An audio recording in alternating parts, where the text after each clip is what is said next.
think you can just walk in here? You think you can walk in here and do whatever you want? Like you run this place?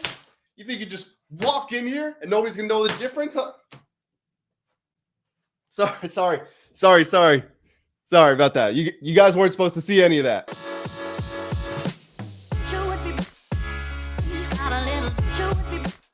What's going on, everybody? Welcome back to the Full Command Show. My name is Grant Mitchell, and I'm absolutely howling after that intro because you know what? The boys in burgundy and gold, they took that belt and they put it right where you know where they put it. I can't say it on YouTube, but boy, the Commanders came out and they handled their business today on this beautiful Sunday, the Lord's Day. He was watching over the boys out there, and he blessed them with a victory, 41-24 over the visiting Las Vegas Raiders. Guys, this is the 5 Names to Remember series, which is the series that contains my official reactions after every game throughout the preseason, the regular season, the postseason, maybe the Super Bowl, not only this season, but for the next 50 years, however long we keep this channel up and running. Maybe it won't be that long, but you know the thing. We're going to be here after every Sunday, every Monday, every Thursday. Whenever the game is, we'll be back here reacting to everything that happens. So if you guys want to celebrate, you want to celebrate the victory, make sure you leave a like on this video. It takes 2 seconds out of your day. It's the number one way that you can support me. Hit the subscribe button if you're new around here, the return subscribers. I appreciate you guys as always. And right now, pause the video if you need right now, okay? This is my challenge to go to the comment section, leave me your thoughts on the game, obviously, but the biggest takeaways, was it a player? Was it a moment? Was it a feeling? What was it? Your biggest takeaway, go through there or go to the comment section, leave it there. And as we go through this video, also feel free to leave me your opinions on everything that I say. And as always, I'll try to respond to as many comments as I possibly can. So before we get into anything that happened on the field, some pre-game notes. Big one, big shocker, Brandon Coleman.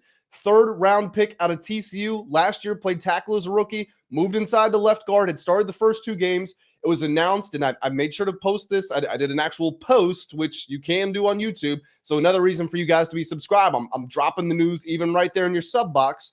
But it was announced that Brandon Coleman would be inactive today. And all of a sudden, I'm like, whoa, a shoulder injury must be worse than they were letting on. No, he was a full participant in Friday's practice. It was a coach's decision.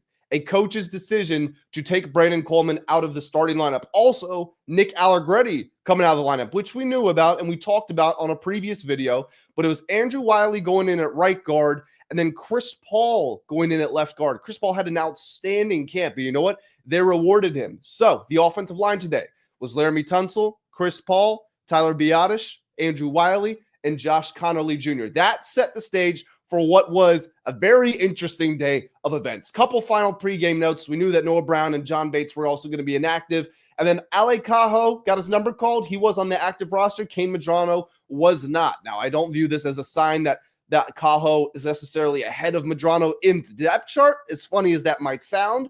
But I feel like Cajo is a more sure-handed tackler at this stage of his career, and that gives him real special teams value. Whereas Medrano, more of a defensive specialist in this moment. And I say specialist as in he does something very specific. He has very freaky athleticism for a linebacker, but he's not fully polished off in the other areas of his game. So Cajo got the opportunity, and he went out and he made the most. Chris Moore also coming up off the practice squad with Noah Brown being out, so he was able to play today as well. So I'm going to run through some of the game flow stuff, talk about things sort of chronologically as they happen. Then we'll talk about the big battles, passing offense, running offense, defense, et cetera, et cetera. And then we will get to the 5 names to remember. So the first thing that caught my eye was obviously the opening kickoff. Deebo Samuel, DQ spoke about the importance of Deebo and special teams. And I was a skeptic. I was hesitant because I thought, hey, why are you risking him getting injured if he's just going to get to the 35 like everyone else? Maybe he gets to the 37 and your replacement gets to the 32. Are those 5 yards? Is that worth the risk of potentially losing Deebo to an injury? Well, Deebo has done a really good job returning kicks so far, and today he got a big one. 69-yarder, got the ball out to maybe like the 27-yard line or something like that of the Raiders, and it set the tone for what was to come for the rest of the day and also the rest of the day on the returns, which obviously we got a big one to talk about later on in this video. Now, something that I was really happy to see. And these are the specifics. These are the nuances that matter in football. And this is something that I called for on this channel. I said I want to see more zone scheme runs with Chris Rodriguez Jr.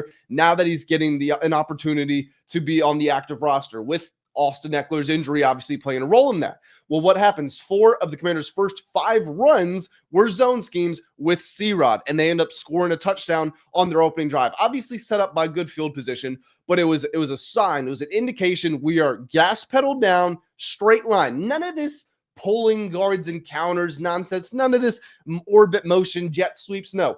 Hand the ball off, run through a mother effer's face, like Marshawn Lynch would say. That is what they were doing, and they set that tone very early on. Now, you can all of a sudden flip it over because the first play on defense didn't go well. It was a 45-yard pass. It was a bootleg play action. Geno Smith hits, I forget who, but he hits him for 45 yards right down to the Commanders' 15. But big stand by the defense. They hold them out of the end zone, and it's a 7-3 start. And as we go through this game, it felt like a heavyweight boxer, but a very specific kind. Did anybody watch the Tyson Fury, Deontay Wilder trilogy, especially in that first fight, the one where Fury got knocked out, but he stood back up and then he realized something? He realized, hey, if I actually attack Wilder, I can get to him. And in that second fight, Fury comes in like 80, 90 pounds heavier than Wilder. And the entire time, he's just leaning on him. They get in the clinch, and Wilder's just leaning on him, and he's slowly wearing him down. Although there weren't a ton of explosive runs on a play-to-play basis. Like, yes, Mariota had got a little too much dip on his chip with that triple option where he breaks out and he ends up fumbling. And yes, Jeremy McNichols had the huge play, but there were a lot of 3, 4, 5-yard runs, but it felt like they were almost always positive. And the players, C-Rod, McNichols, Bill, it felt like they were tough to get on the ground. And lo and behold, we get to the end of the first half, and the Commanders have rushed for 174 yards, 10.2 yards per carry. That was the most of the franchise's history for a first half total since 2010. And again, you go look at the box score, it doesn't really show it. I think C-Rod and Bill might have both finished with less than 4 yards per carry. I could be wrong on that. I know Bill was below. I don't know where C-Rod was. But point being, the numbers don't look astounding, and you can clearly tell McNichols got one big run and that influenced everything, but it wasn't like it was just a one and done. A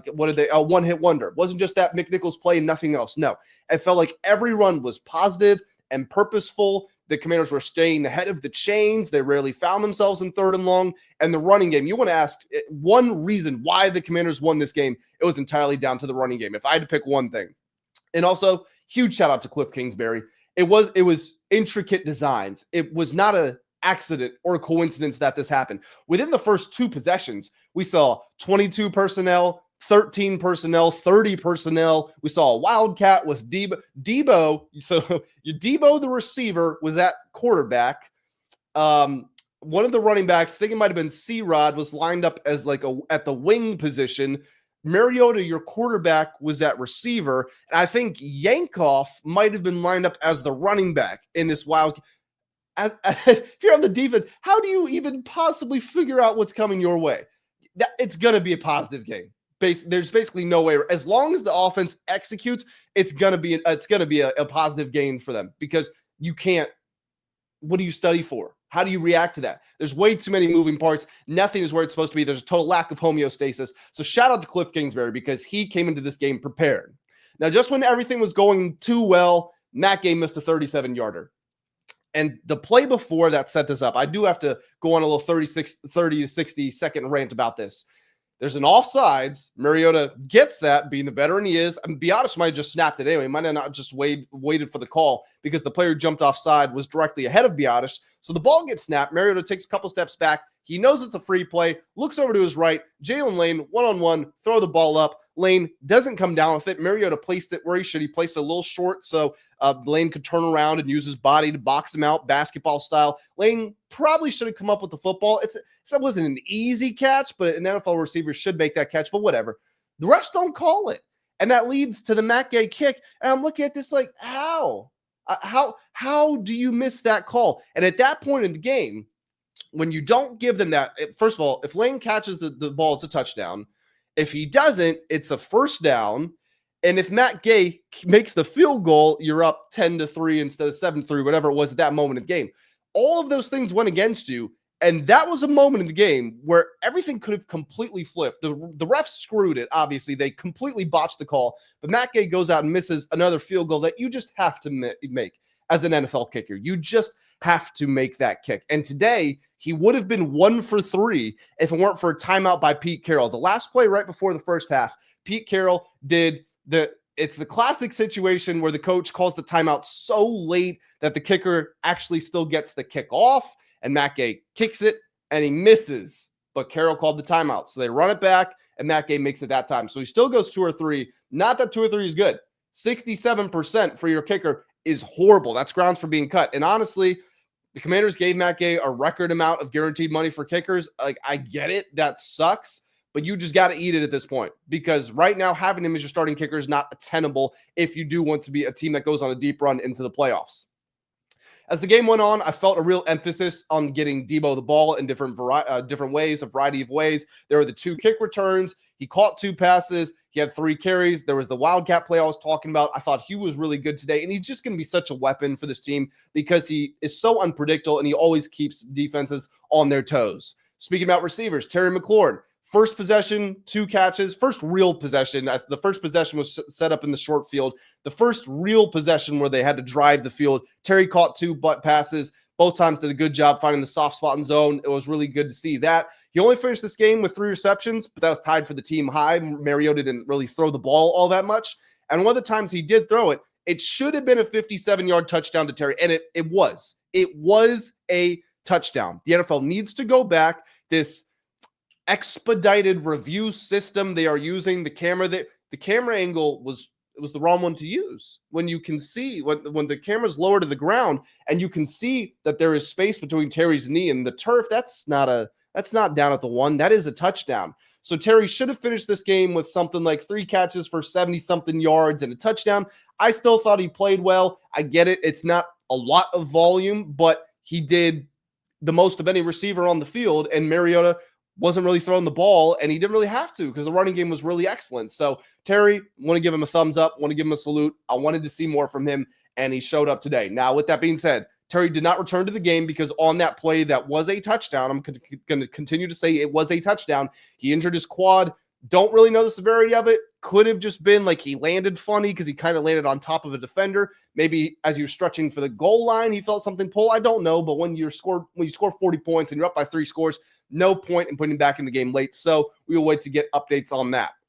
One more thing before we do get on out of here. Actually, 2 more things. Number 1, Luke McCaffrey, first touchdown of his career, 43-yard pass, wide open. Mariota underthrew the ball a little bit. He undercooked it. I think that was intentional to say, I'm not overthrowing this. I'm going to let you get the ball and then make the play.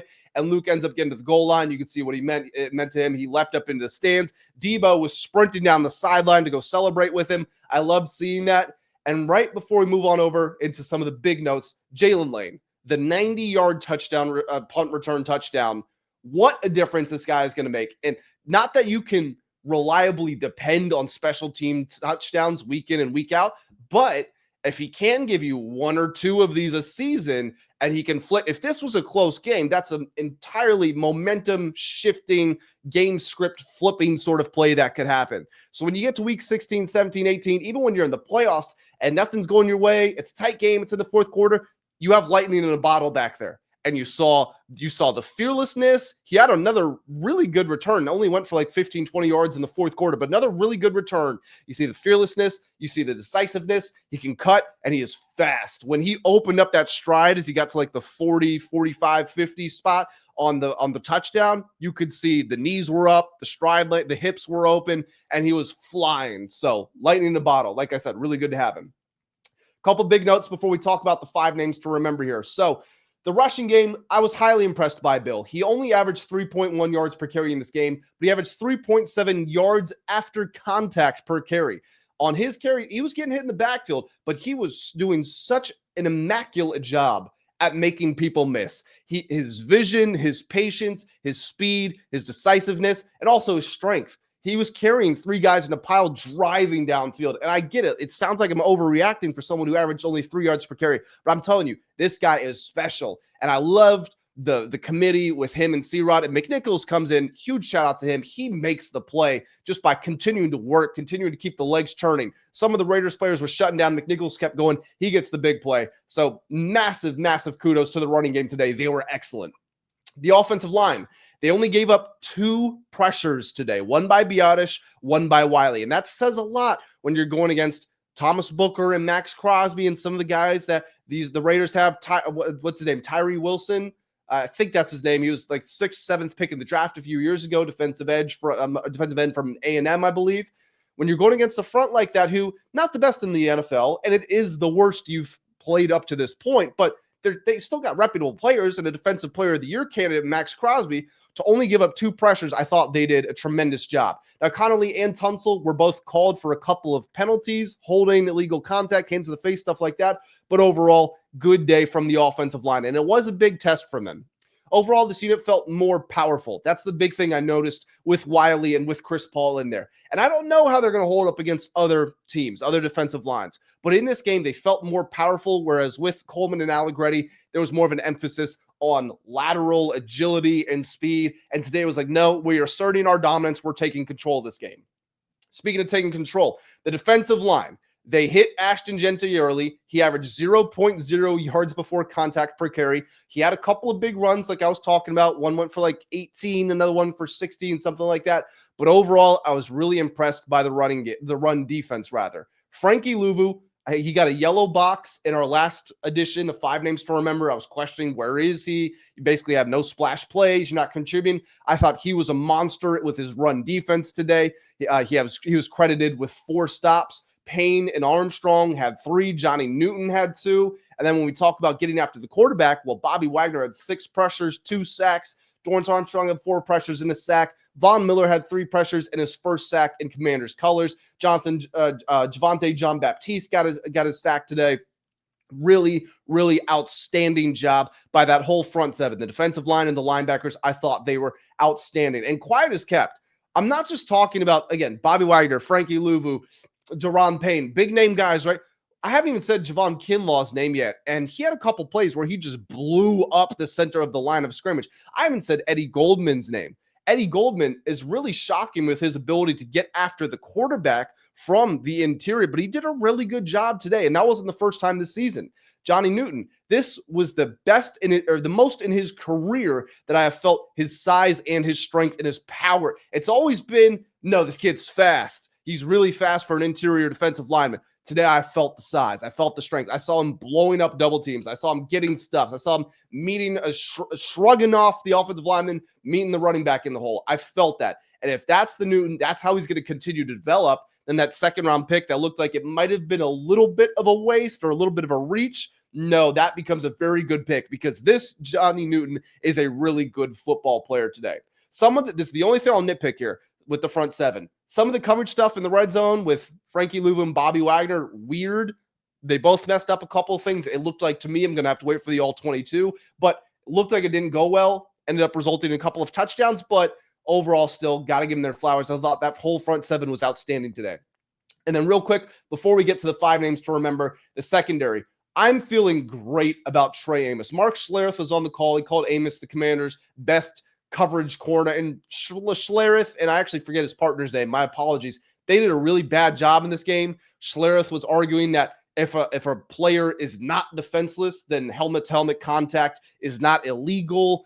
They were getting names of players wrong. They did a very poor job, but that being said, I do want to agree. I think Amos is officially the Commanders' best coverage corner. He was only targeted 1 time today. He did not allow a reception. He got a PBU on that play. He smothered the receiver, and I think after he had tipped it, he would have caught the interception, but Will Harris, and I'm not blaming Will Harris here. Will Harris was also trying to make a play on the ball, but Will Harris just kind of walked into where Amos was going to catch the ball. They end up running into each other. The ball falls onto the turf, but great game from Amos. Mike Sainristil, a little bit questionable. I'm not really even talking about that big play at the end. I need to go back, watch the all-22. Seemed like Sainristil thought that he had help over the top, and he was kind of ushering the receiver into where that safety would have been, but then the safety wasn't there. That leads to the big explosive touchdown, the last one the Raiders threw today. overall, it is what it is. I'm not going to, it's miscommunication. And at that point in the game, the Commanders had suffered a lot of injuries. And this is really kind of the big story here. Jonathan Jones is on IR in this game. Percy Butler left with a hip. Will Harris left with an ankle. Jeremy Reeves played in a spot in the second half. Lattimore was sent for a concussion eval, and Amos left with a calf injury. So at that point in the game, should some miscommunications be expected with these guys not having all those reps together? Unfortunately, probably so. So two big miscommunications. The first play of the game, which it's inexcusable. You got to figure that out. But the one at the end of the game, at that point, it kind of is what it is, I guess. But that is going to do it for all of my initial reactions to the game. Let's talk about the 5 names to remember. Okay, so here we are on the 5 names to remember screen. And if you are new around here, or in case you forgot, we have 4 different evaluation tools that are available here. Everything's going to come in a different colored square. We've got red, which means bad, terrible, lost us the game. Yellow is shaky, I'm out, I'm worried. Maybe not I'm out, but I'm close to being out. I'm worried, I'm concerned. Green is good. You did a really good job today. Hats off. And then dark green, game ball. Took over the game, best player on the field, that type of stuff. I'm going to give you a little spoiler here. We got a lot of green. It's feeling like a lot of money in the air right now. So let's start it off with a green box for Marcus Mariota. Now, Mariota was not outstanding today, but for the role he played, he was perfection. In this game, he had 207 passing yards, passing touchdown, 40 rushing yards, rushing touchdown, very high accuracy and completion rate. The way he stepped in was perfect, and it was by far the Commanders' best offensive performance of the year. And this is not to say Mariota is better than Jayden Daniels. Like, I don't want to hear any of these narratives or anything. We're better off with Mariota. Not that I think people will say that, but sometimes you do just need something to shake it up a little. And whether it was the benching of Allegretti and Coleman, whether it was getting C-Rod in there, whether it was better game plan design from Cliff Kingsbury, whether it was 10 days off of rest after the TNF game, whether it was Mariota just coming in sharp, whatever it was, when you score 41 points, you have nothing to complain about. And it's such a relief. There's such a calming presence about Mariota compared to some other teams when their backup quarterback goes in the game. You think, oh my goodness, we're not going to be able to score any points for the rest of the game if it's a tight game. It's like, oh, we just got to hope for an explosive run play, or we got to get a defensive touchdown, a special teams touchdown. With Mariota, I've said this so many times now, but it's like really good backup quarterbacks. You're confident in them because they can go in and play like a starter for one game when you need them to. That's what Mariota did today. And we'll see. I think Jayden's going to be back next week, but Mariota did an outstanding job today. He did exactly what he needed to. He was set up for success by the blockers and the coaches and the defense and the running game as well, but he still did a perfect job. So green for Marcus Mariota to start us off. We're going to move over, and we are going to get another green for Dan Quinn. Yes, Dan Quinn. The role of the head coach is sometimes lost. And this sounds strange, but when we think of the offense, we think of Cliff Kingsbury. When we think of the defense, we think of Joe Witt Jr. I thought both units improved greatly. It's a ballsy decision to not only bench, but make Brandon Coleman inactive, to bench Nick Allegretti. And look at the effect it had. Again, 170-something rushing yards in the first half, the most for the team in 15 years. So it was his decision that led to the response from the team today. And also, don't think that it wasn't tough after you get your butts kicked on the road in Green Bay and you suffer so many injuries and you're down Noah Brown and you're down John Bates and you lose players as the game goes on. Don't think it's not tough for a head coach to wrangle everyone in and say, guys, look, we got to get on the same page mentally. Here's how we're going to do it. And Dan Quinn did exactly that. And he walked what he talked. He practiced what he preached. He gets popped on the sideline by Marcus Mariota running out of bounds, goes down, probably has a concussion, pops up, nose is bloody, doesn't bat an eye. He stands right there. He coaches the rest of the game. And he embodied everything that he's built this culture up to be in that moment. And I don't know if he recognized it and he saw it as like a teachable moment, or I don't know if he's just being true to his character and the person that he is. But Dan Quinn thought he did an excellent job. You saw improvement on both sides of the football, and you saw the character from him and his coaching style come out today. So green box for Dan Quinn.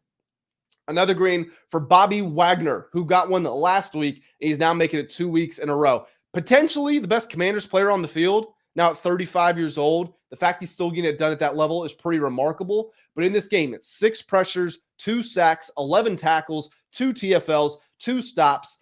He closed the door late in the game when the Raiders got preoccupied trying to block. They were getting so overwhelmed by Payne and Kinlaw and Armstrong on the edge and the interior that Bobby Wagner was just shooting right up the middle unblocked, getting to Geno, disturbing him, getting him on the ground. He was stuffing the run. He played a huge part in keeping Ashton Jeanty corralled for the most part. I thought he was outstanding. The only problem I could bring up, which is something I mentioned earlier, I thought he was at fault. Looked like a little bit of match coverage gone wrong on that first touchdown, the first Raiders passing touchdown. But I'll go back and I'll watch the all 22. And even if that is on Wagner, he did such an outstanding job everywhere else that he is rightfully on this list. So a green square for Bobby Wagner. We're going to go with another green for Daron Payne. And I want to say this about Payne. I really appreciated the fact that I felt him warm up into the game. It wasn't a rip-roaring start. It wasn't a blazing start. Some other players making big plays. The offense, Deebo had the great kick return, obviously. But as the game wore on, Payne became more and more of a beast. And this confidence that he seems to have found, the sense of calmness as well when you hear him talk during the offseason about there's no amount of money that can be offered to me right now to really change how I'm feeling. I've made as much money as I could have wanted to in the NFL. Now I'm just focused on winning and enjoying where I'm at, and I feel like I'm doing that. You can see it on the field. Again, slow start didn't phase him. Not even slow start, just he wasn't the star of the show, but he warmed up and he was blowing up run plays. He was absorbing double teams. He was getting to Geno, getting hands up in front of Geno's face so that Geno had to scramble out of the pocket, getting him on the ground. He had 6 tackles in this game, 6 pressures, a TFL, 4 stops. He was a total monster, and this is the Daron Payne that we know we have. He hasn't always been there the last couple of years, but we got a glimpse at it in 21 or 22 whenever he got the 11 sacks, and it does seem like that's the Daron Payne that's back. And let's think back to Thursday. Yes, some of the deep passing stuff did not go well early on, and we can point the finger at Marshawn Lattimore and some of the other guys for that, but the defensive line, the front 7, still did a nice job. They held Josh Jacobs to 3.7 yards per carry. When you consider how dominant the Packers were, holding them to 27 points at home on a short week was not a bad deal. And we're only 3 games in, and I get it, the Raiders don't have an amazing offense. The Giants don't have an amazing offense, and the Commanders got cooked, but really it was kind of their offense getting cooked by the Packers in week 2. Through 3 weeks, Daron Payne being at the center of this, I think there's an argument the Commanders are shooting for like the 10th best defense. I don't want to say top 10 because I really don't look at them as being like number 6, number 7, anywhere up there. But could they be in the top 10 at number 10 through 3 weeks? I feel like that's kind of where they're setting the tone a little bit. And Payne is a huge part of that. So a green square for Daron Payne. And before we get out of here, we do have a game ball to give out. I'm going to give you a couple of seconds. Take a guess. Who is it? Who's going to be? It's a first-time recipient. And it's also been sort of an appreciation week for this man. We're going to go with Dorance Armstrong. You talk about making the big plays, the splash plays, setting the tone, the physicality, the speed, lining up at 3 technique, lining up on the outside, left side, right side, blowing up double teams, getting Jeanty on the ground in the backfield, getting Geno Smith on the ground. He was a monster everywhere. And again, this has been Dorance Armstrong Appreciation Week. I'm talking about a lot of his metrics, like his pass rush win rate and stuff like that. But man, today, 4 pressures, a sack, 2 TFLs, 4 stops. It felt like early on when the game was competitive, he was spearheading every big play for the defense. It felt like, wow, Armstrong just blew up that half of the offensive line. Geno had to scramble out. Oh, it's 3rd and 1. Oh, Armstrong just met him right there. Now it's 4th down, and the Raiders got to punt it. Or they go for it on 4th down, and they don't get it. Oh, it felt like Armstrong's getting Geno's trying to scramble. Geno gets sacked down to the ground. They couldn't block him. He was everywhere. And Joe Witt Jr., I've said this about him. He said this about himself. He has promised that the Commanders will have an ability to rush after the quarterback, even if they don't have one of those big name players. Well, right now, last year it was Frankie Louvu. Right now, it looks like that man for this season could be Dorance Armstrong. He is off to an incredible start to the year. So just to recap real quick, 5 names to remember. We got 4 greens and a dark green game ball. Greens for Marcus Mariota, Dan Quinn, Bobby Wagner, Daron Payne, and a dark green for Dorance Armstrong. He does get the game ball. Guys, that's going to do it for my official 5 names to remember for Washington Commanders 41, Las Vegas Raiders 24. I'm going to go ahead and head on out of here. Make sure you hit the like button if you enjoyed. Go to the comment section. Leave me your thoughts on everything I said as always. If you still haven't hit that subscribe button by now, please go ahead and do that. But as I always say, I'll catch you in the next one. Have a great day.